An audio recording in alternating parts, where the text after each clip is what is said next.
हमारे पार्टी के डेलीगेशन ने हमारे पार्टी के डेलीगेशन ने आज चीफ इलेक्शन कमिश्नर साहब से मुलाकात की। हमारा पहला उनसे पॉइंट ये था कि ये एसआईआर जो हो रहा है पॉलिटिकल पार्टी से कंसल्टेशन नहीं किया गया, और हमने उनको अपने रिप्रेजेंटेशन में ये बताया है, एक एग्जाम्पल दिया है। देहरी विधानसभा का 2212 नंबर है उसका, रोहतास डिस्ट्रिक्ट में, वहाँ पर जून 2025 तक भी लोगों के नाम ऐड हो रहे थे, डिलीशन हो रहा था। तो ये जो फैसला ईसीआई ने, इलेक्शन कमीशन ने लिया, वो जून में लिया, तो इसका तो कोई जिक्र भी नहीं है क्यों लिया। और फिर सिर्फ चंद दिनों में आपने कह दिया कि इतने करोड़ लोगों के नाम आने चाहिए। फिर हमने इस सीईसी को बताया कि आखिर कोई सेपरेट मैकेनिज्म आप क्यों नहीं क्रिएट करते। जैसा अभी हमारे विधायक ने कहा कि कई ऐसे लोग बिहार के जो माइग्रेंट लेबरर्स हैं, देश के कोने कोने में काम कर रहे हैं, अब उनका राइट तो वायलेट हो जाएगा। आर्टिकल 19 के तहत तो उनको एम्प्लॉयमेंट के लिए निकले हैं, अब उनके नाम के इंक्लूजन के लिए क्या स्पेशल मैकेनिज्म होगा।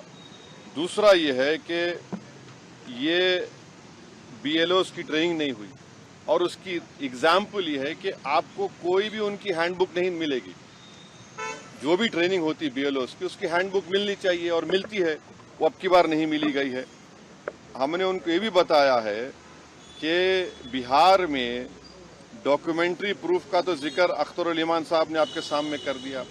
पहला उनका प्रेस नोट देख लीजिए 24 जून का, उसमें उन्होंने क्या कहा। फिर उसको उन्होंने अमेंड किया 30 जून को, कहा कि 4.93 करोड़ वोटर आएंगे। अब 6 जुलाई का नोटिफिकेशन देके कह रहे हैं कि आप नाम डाल दीजिए, डॉक्यूमेंट्स बाद में दीजिए। तो ये जो इस तरीके से इलेक्शन कमीशन जो एक्सरसाइज कर रहा है, ये हमारी नज़र में it reeks of administrative mala fide, suffers from non application of mind. और हमने सीसी साहब को कहा कि आप 2024 की जो इलेक्शन को, उसको आप क्वालिफाइंग लिस्ट क्यों नहीं मानते। भाई 24 में तो हमने वोट दिया, अब 25 में आप कह रहे हैं कोई डॉक्यूमेंट दो। तो ये हमने उनसे पूछा, और हमने उनको बताया कि आपने 2024 में जो वोट डालने दिया, आप 25 में डॉक्यूमेंट पूछ रहे हैं, तो ये तो 2 क्लास ऑफ वोटर्स आपने क्रिएट कर दिया, जो आर्टिकल 14 का वायलेशन है। आप कोई रीजनेबल जस्टिफिकेशन नहीं दे पा रहे हैं।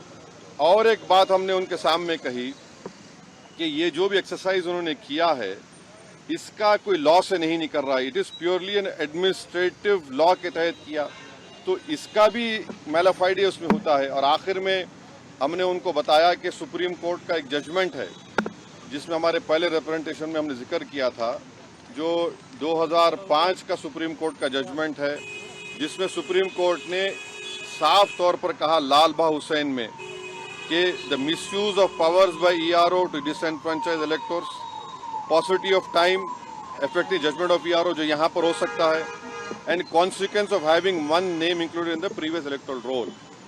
तो ये सब बातें हमने ईसीआई के सामने रखी हैं, क्योंकि उन्होंने 3 डेट्स दिए, before 87, between 87 and 2004 and after 2004।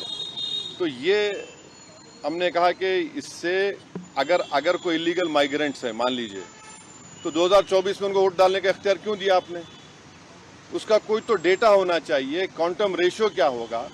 तो ये सब बातें हमने ईसीआई के सामने रखी। हमने उनसे भी ये रिक्वेस्ट किया कि ख़ास तौर से जो बिहार का फ्लड अफेक्टेड एरिया है, वहाँ के एडमिनिस्ट्रेशन को ऑर्डर दें कि जो लोग अपने डॉक्यूमेंट्स के लिए अप्लाई कर रहे हैं उनको फ़ौरन दें। और हमने उनसे कहा कि सर, ये एक्सरसाइज आप गवर्नमेंट टू गवर्नमेंट कर सकते थे, ईसीआई विद गवर्नमेंट, के भाई बताओ क्या है, कितने डॉक्यूमेंट्स है, नहीं है। मगर मेजर रीज़न ये है, मेजर हमको जो लगता है कि जो बिहार के नौजवान बाहर हैं, चाहे मुंबई में हो, दिल्ली में हो, हरियाणा में हो, पंजाब में हो, हैदराबाद में हो, उनके लिए बड़ी दिक्कत पेश आएगी। और अगर नाम उनका नहीं आएगा तो फिर उनको वोट डालने का इख्तियार नहीं मिलेगा। और फिर ये जो एक्सरसाइज को इलेक्शन कमीशन खुद अपने उसमें नोटिफिकेशन में कह रहा है कि ईआरओ और ईआरओ सिटीजनशिप एक्ट 1955 में कॉम्पिटेंट अथॉरिटी को बोल सकता है। अब जिसका नाम नहीं आएगा वो तो अपना वोट भी खो देगा, उसकी लाइवलीहुड का भी उसको एक नुकसान हो जाएगा। तो ये सब बातें हमने उनके सामने रखी। बहुत देर तक हमारी मीटिंग हुई। उन्होंने अपनी बात को कहा, उन्होंने भी बताया हमको। अब ये हमारी आज की मीटिंग की ये वो माने मोटा मोटा ये जो हुआ। एक के बाद एक पहले मैडम को। विपक्षी पार्टियां जो दूसरी है वो सुप्रीम कोर्ट पहुंच गई है इसी मुद्दे को लेकर, कह रही है एसआईआर जो है वो कहीं न कहीं इस वजह से भी किया जा रहा है ताकि बीजेपी को फायदा हो सके। वहाँ अब हमारी पार्टी में भी हम बैठ के बात करेंगे और इस पर क्या फैसला लेंगे, मगर हमारा एक ही है कि आप इतने कम टाइम में एक्सरसाइज कैसे कर पाएंगे। बहुत टाइम कम है। एसआईआर में भाई जो लोग जो अपना एड्रेस चेंज कर लिए उनको क्यों आप पूछ रहे हैं बर्थ सर्टिफिकेट? माइग्रेशन होता है, अब क्या करेंगे वो लोग?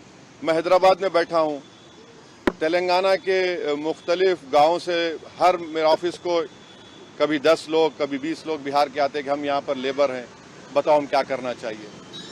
अब उनके पास पैसे भी नहीं है वापस जाने बिहार को। परेशानी वो होगी क्योंकि लॉ तो बोल रहा है कि उनको रहना पड़ेगा वहाँ पर। वो गए इसलिए कि बिहार में कुछ है ही नहीं, कोई सरकार ने उनका रोजगार का इंतजाम किया ही नहीं, तो मजबूरी उनकी है, बाहर बैठे हैं। तो ये सब प्रॉब्लम्स हमने ईसीआई के सामने रखे, हमने कहा इसका तो आप सोल्यूशन निकालिए। चुनाव आयोग ने क्या भरोसा दिया आपको? काफी अब चुनाव आयोग खुद बोलेगा, मैं क्यों बोलूंगा चुनाव आयोग की तरफ से, क्योंकि वो तो अंदर से आप आश्वस्त नहीं आश्वस्त सवाल नहीं। देखिए हमने ये सब जो बातें आपके सामने रखी हैं, जो पॉइंट्स हमने सामने रखी हैं, उनके सामने जाके बोला हमने कि ये प्रैक्टिकल डिफिकल्टीज हैं, कैसा आप एक महीने के अंदर कैसा करेंगे। तो उन्होंने कहा कि नहीं हम लोग BLOs को रखे हैं, वॉलंटियर्स को रखे हैं। तो ये इसका डिफिकल्टी ये है कि जल्दबाजी में अगर 15-20% लोगों के नाम भी मिस हो गए और फिर आप देखिए मिस जब हो जाएंगे तो उसका सिटीजनशिप के मामला हो जाएगा। ये तो आप वही तो आसाम का डिओटर हो जाएगा फिर। तो ये अप्रीहेंशन है, ये जेन्युइन अप्रीहेंशन है। सर बिहार कानून व्यवस्था को लेकर बांग्लादेशी रोहिंग्याओं को निकालने के लिए एसआईआर है। अरे देखिए फिर 2024 में किसको वोट डालने दिया आपने? 24 में आपने वोट दिया, मैंने वोट डाला बिहार में। हमारा देखिए एक सिनारियो विजुअलाइज करिए आप लोग। अगर कोई लोकसभा के चुनाव में 20,000 वोट से हार गया कोई, और अभी एसआईआर के बाद उसी के पार्लियामेंट सांसद में 20,000 कम हो गए, तो फिर वो क्या करेगा बेचारा? उसको राइट मिलना चाहिए, तो राइट तो रिकॉल तो हमारे पास नहीं है। तो इसीलिए हम कह रहे हैं हम एसआईआर के खिलाफ नहीं, आप टाइम दीजिए ना। विपक्ष कह रहा है कि जो विपक्ष के वोट हैं वो कटवाने की साजिश है। देखिए सीमांचल की हद तक बीजेपी RSS बार बार ये भ्रम, ये झूठ फैलाती है कि यहाँ पर बांग्लादेश के लोग आ गए हैं। कहाँ है बताओ हमको, एक तो बता दो। 71 में बांग्लादेश बना, जब वो लोग नहीं गए, इस सरजमीन को उन्होंने माना, वहां पर भारत की वॉर ऑफ इंडिपेंडेंस में हिस्सा लिया।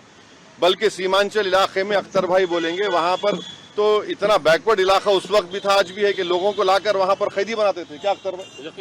तो ये हमको इस बात का भी डर है कि जो बार बीजेपी RSS बोलती सीमांचल ऐसा हो रहा है, जब कहाँ है? पूरे भारत का सबसे अंडर डेवलप्ड एरिया अगर कोई होगा तो सीमांचल होगा। अब वहां पर जमीन कट जाती है। आपने सुना, आपने क्या कहा कि कई 2017 में कितने 8 गांव 7 पंचायतें गायब हो गई। अभी भी आप जाएंगे हर साल वहां पर हजारों एकड़ जमीन कट जाती है। तो ये चीज है। सर बिहार के कानून व्यवस्था को लेकर लगातार अब ये ECI के तक ECI के तक चुनाव आयोग ये कह रहा है कि 2002 में भी जब ये प्रक्रिया हुई थी 1 महीने का वक्त था। आप कह रहे हैं कि वक्त कम है, लेकिन उस दौरान ना पार्लियामेंट के इलेक्शन के लिए 1 साल का टाइम था। जो यहाँ सुन तो लीजिए, पार्लियामेंट के इलेक्शन में 1 साल का टाइम था, विधानसभा के इलेक्शन के लिए 2 साल का टाइम था। वो बात सही है कि इन्हीं महीनों में हुआ था, 31 दिनों की जानकारी, इन्हीं महीनों में हुआ था, मगर टाइम तो था चुनाव के लिए। अगर आप चुनाव को सामने, अब आपको नवंबर में 4 महीने में चुनाव कराना है, तो इसको भी तो सामने रखिए। और जो सीमांचल के बिहार का नौजवान जो भारत के कोने कोने में जाकर काम करता है अपनी जिंदगी के लिए, उसका क्या होगा बताइए? चुनाव में तो इलीगल तरीके से पॉलिटिकल पार्टी उनको बुलाती है, अब उनको कौन बुलाएगा? 1 नहीं 2 नहीं, लाखों में है ना। ये तो मजाक नहीं है, लाखों में बिहार का नौजवान है। अख्तर भाई ने कहा कि 60-70% बिहार का सीमांचल का नौजवान तो मुख्तलिफ भारत के कोने कोने में काम कर रहा है, तो ये डिफिकल्टी है। Okay sir. कोर्ट को जाना नहीं जाना इसका भी हम फैसला कर लेंगे, बताएंगे आपको।